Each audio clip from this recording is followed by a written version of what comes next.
It's yucky. It's grody. Nobody needs to be reading all that, and I don't want to have to do it anymore. And like 99.99% of the time, it's not necessary.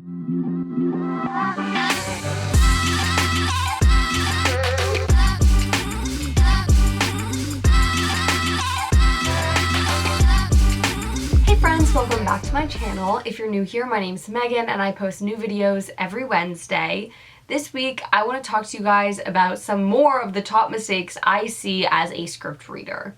So I have been working as a script reader for competition entries for almost a year now, and I can tell you I have learned so much about what can make your script stand out in good and bad ways. I've read now over 140 scripts, and I've done one of these videos already, so I will make sure I link that up here for you guys to check out what I initially said. But I have a few more things that I wanted to talk about, and if you want to see more videos like this, let me know in the comment section. If you have any specific questions about how certain things kind of come across in your script or things to look out for in your script, let me know in the comments and I will try to answer that as best I can or make another video on the subject, because I could go on and on with this. There are so many things that come up again and again. So let's just jump into it and get to what these things actually are. The first thing I want to talk about is your description. So I'm talking about your action lines, when you're describing anything, pretty much everything that's like not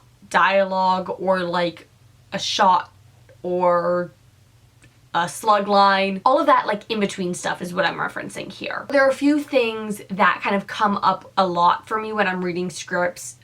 When it comes to the description, that can kind of be a problem. One, if your description is dense. You don't want your description to be going on and on and on. You want the basic information that's needed. The description isn't the part that's necessarily being shown on screen. I mean, to some extent it is, but not in the same way. Your dialogue is really kind of the star of the show, and your description should be aiding that, not being its own co-star. So making sure that you don't have dense descriptions and it doesn't feel like prose is really important. And going off of that point, making sure that you don't have a lot more description than dialogue or anything like that. Now, there are certain scripts where that's kind of necessary or it works, but you want to be very, very careful with the balance between the description and the dialogue. Like I said, your dialogue is the star of the show, and you don't want your description taking over. So you want to make sure that you are not overwhelming the script with that description or the action lines. And the last thing I want to say about description for today is making sure that you're not including a bunch of stuff that can't be shown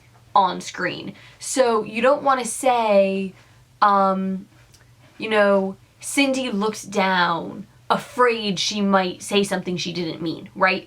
That can be interesting in a book, but in a script, you can't see that on screen. That can't be shown, and it's up to the actor to kind of portray the scene and the moment, and that's based on the dialogue and the things going on and the director. But putting in things that the audience can't see on screen is not helpful, and it's a waste of space, and it just doesn't make you look like a professional screenwriter when it comes through in a script. Stop putting slurs in your scripts. I'm so tired of reading slurs in scripts. It's yucky.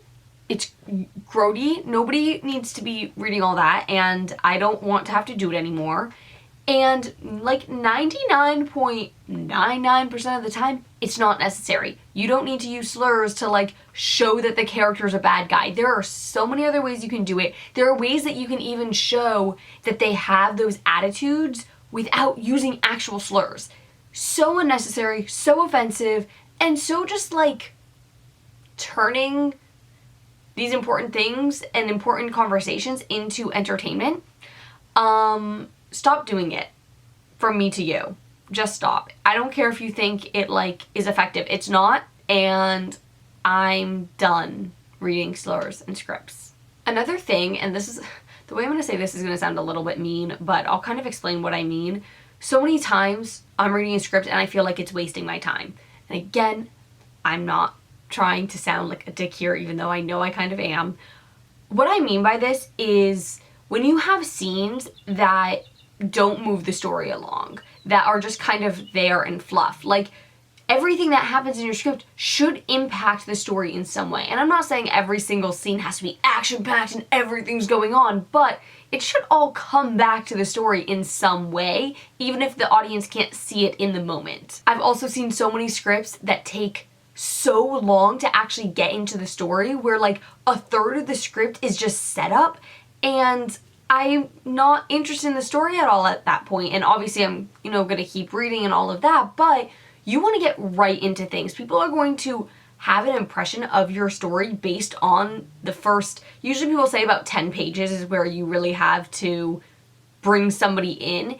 And if within those 10 pages, you haven't really gotten the ball moving, there's an impression. So even if the rest of the script is great, there's that start that just pulls the rest of it down. So get right into it, get things moving, get the action happening, whatever that means for your script and for your story. And there are so many times that I will read scripts and there will be just the scenes themselves are way too long, that I notice that scenes need to either be started later in or ended earlier, or both, where, oh, hi, how are you? Oh, I'm doing pretty good today. And oh, by the way, did you hear, like, all of that kind of stuff, the intro stuff, not necessary, and it's just filler. And especially when you're filming things, like, it costs so much money to film shows, movies, whatever.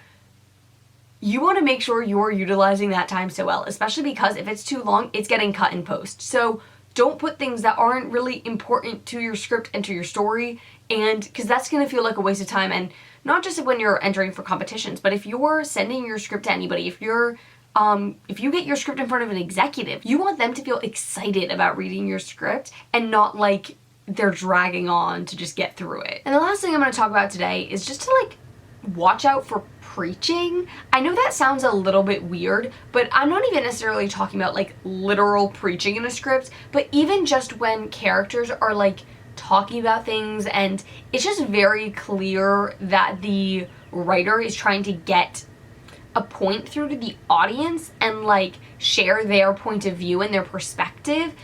Even when I agree with the point being made, it just feels annoying, and it feels like the writer thinks that they're holier than thou, and it creates this very us versus them experience to like interact with that. And you want to be really careful to make it sound natural and not to make it feel like the writer is like pushing through the story to get at the audience to like push their idea.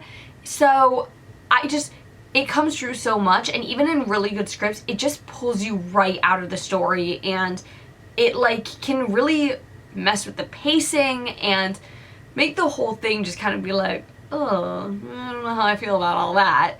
So that's everything I want to share today. If you want any clarification on anything I talked about, or you want to hear any other tips that I have about scripts and what just doesn't really work from somebody who spends a lot of time reading them, let me know in the comments. If you like this video, go ahead and give it a thumbs up so I know to keep making videos like it. If you want to see anything like this or anything else on my channel, let me know in the comment section. And if you're new to my channel, make sure you subscribe and click the bell so you don't miss any of my new videos. Thank you guys so much for watching. I'll see you next week. Bye!